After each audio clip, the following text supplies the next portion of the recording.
हे मुन्ना भाई, हे इकबाल भाई, अरे अरे सुना लोग नहीं सब जने, हाँ हाँ तू हूँ आ तू हूँ, 8-10 जने है ना वो लोग नहीं कहता नहीं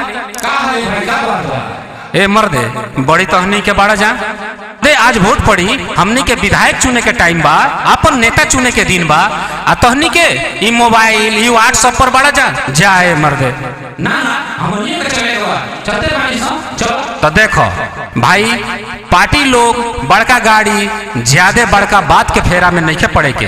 अब की बार राम नरेश बैठा जिनकर चुनाव चिन्ह कप प्लेट छाप बा, उन्हीं के जितावे के बाद आ ईवीएम मशीन के 10वां नंबर पर कप प्लेट छाप बा, ध्यान रहे।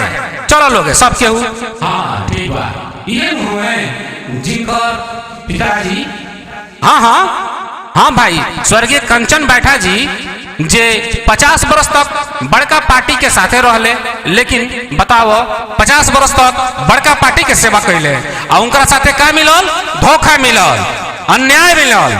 और उनकर बेटा राम नरेश बैठा जी निर्दल से जिनकर चुनाव चिन्ह बा कप प्लेट छाप, हाँ तब बटन दबा के अब की बार राम नरेश बैठा के जितावल जाये। चले के